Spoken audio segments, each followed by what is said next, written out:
وہ ایک پنجابی کا محاورہ ہے کہ ایک باری پھر منہ دکھانی پئی جے۔ قبلہ امیر المجاہدین رحمت اللہ علیہ فرما گئے تھے کہ فیض آباد کا جو درد ہے یہ منافقوں اور کافروں کو انشاءاللہ صبح قیامت تک رہے گا۔ وہ یہ سوچتے ہی رہیں گے کہ یہ کیسے ہوا، لیکن جو سچا مسلمان ہوگا وہ یہی سوچے گا کہ اللہ تعالیٰ نے وَرَفَعْنَا لَكَ ذِكْرَكَ کا اظہار فرمایا، اور وہ اظہار قبلہ امیر المجاہدین رحمت اللہ علیہ کی قیادت میں چلنے والے اس کارواں کی صورت میں فرمایا، کیونکہ فیض آباد کی کامیابی حقیقت میں اسلام کی کامیابی ہے۔ اور اب تو وہ خود ہی مان گئے ہیں کہ دھرنا خود بخود ہوا تھا۔ وزیر اعظم صاحب کا شاہد خاقان عباسی اور احسن اقبال سمیت کسی نے ایجنسیوں کے کردار کی بات نہیں کی۔ جنرل فیض کو معاملے کے پرامن کے حل کے لیے دستخط کرنے پڑے تھے، اور یہ کمیشن کی رپورٹ ہے۔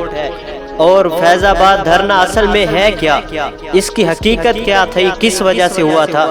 سینٹ میں ختم نبوت کا حلف نامہ انہوں نے خود ہی تبدیل کیا، پھر مانتے نہیں تھے۔ جب تحریک لبیک نے لاہور سے مارچ کا آغاز کیا، راستے میں جگہ جگہ رکاوٹیں کھڑی کی گئیں۔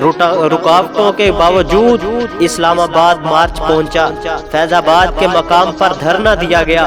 یہ 2017 کی بات ہے، جب نواز شریف نااہل ہو چکا تھا اور شاہد خاقان عباسی وزیر اعظم تھا۔ نون لیگ کا دور ہی تھا جب تحریک لبیک کا اتنا سا مطالبہ تھا کہ جس نے ختم نبوت حلف نامے میں تبدیلی کی ہے اسے عہدے سے ہٹایا جائے، مگر ان سیاستدانوں کی گردنوں میں یہ سریا ہونے کی وجہ سے کہتے تھے کہ اگر کوئی 150 بندہ لے کر آ جائے اور ہمیں کہے کہ منسٹر کو عہدے سے ہٹاؤ تو ہم نہیں ہٹائیں گے، وغیرہ وغیرہ اور بھی بہت کچھ باتیں کی۔ پھر دنیا نے دیکھا کہ فیض آباد کے مقام پر ہونے والا دھرنا 22 دن تک جاری رہا، اور مطالبہ صرف ختم نبوت کا قانون بحال کرانا تھا۔ یہ دھرنا نہ ہی جنرل فیض حمید نے دلوایا تھا اور نہ ہی کسی دوسری ایجنسی نے دلوایا تھا۔ یہ دھرنا بابا جی نے اس لیے دیا تھا کہ ختم نبوت کا حلف نامہ بحال کیا جائے۔ ان حکمرانوں کے کالے کرتوتوں کی وجہ سے عشاقان رسول کو میدان لگانا پڑا۔ آخر کار اس دھرنے پر مظالم ڈھائے گئے، دھرنے والوں پر گولیاں برسائی گئیں، کم و بیش 12,000 شیل مارے گئے، اور ہزاروں کارکنان کو گرفتار کیا گیا، ہزاروں کو زخمی کیا گیا، اور ہزاروں ہمیشہ کے لیے معذور ہو گئے۔ کم و بیش 10 عشاقان مصطفیٰ کو شہید کیا گیا، مگر اپنے مشن سے پیچھے نہ ہٹے۔ مارکا آرائی کے بعد حکومت کی فرعونیت کو خاک میں ملا دیا گیا، اسلام کی فتح ہوئی، آخر کار ختم نبوت کا حلف نامہ بحال کیا گیا، اور وزیر داخلہ زاہد حامد ملعون کا استعفیٰ لیا گیا، اور پھر دھرنا ختم ہو گیا۔ منافقوں نے اور لبرلز نے اس دھرنے کے بارے میں یہ عام کر دیا کہ یہ دھرنا ایجنسیوں نے دلوایا تھا۔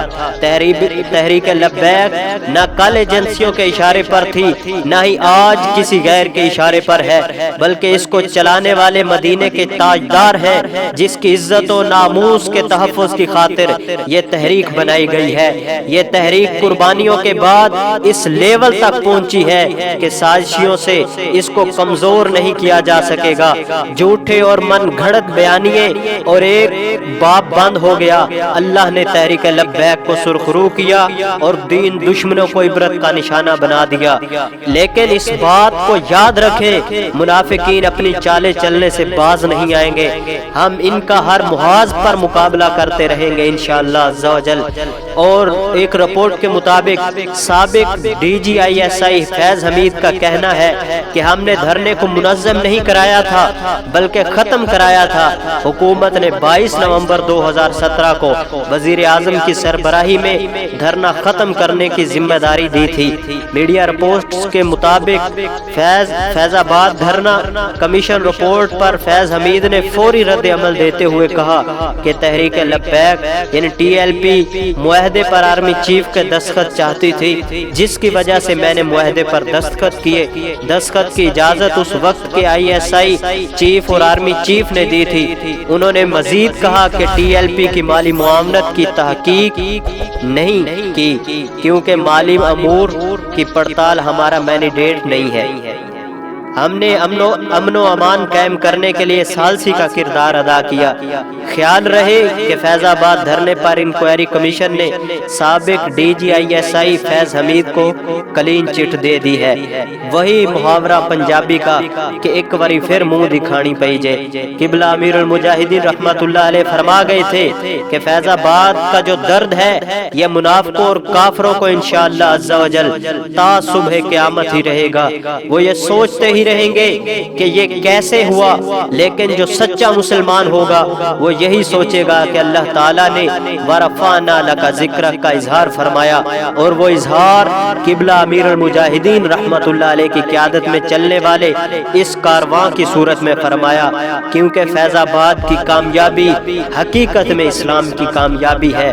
ہزاروں لاکھوں کروڑوں ان کے جتن کرنے کے بعد پھر بھی ناموس رسالت پر ڈٹ کر پہرا دیا، اور رسول اللہ صلی اللہ علیہ وسلم کی ناموس پر ایسا پہرا دیا کہ آج تک کوئی نہ دے سکا۔ دعا ہے اللہ عز و جل ہمیں بھی حضور اکرم صلی اللہ علیہ وسلم کی ناموس کی حفاظت اور حضور اکرم صلی اللہ علیہ وسلم کے صحابہ پر طعن و زن کرنے والوں کو واصل جہنم کرنے کی توفیق و عظیم عطا فرمائے۔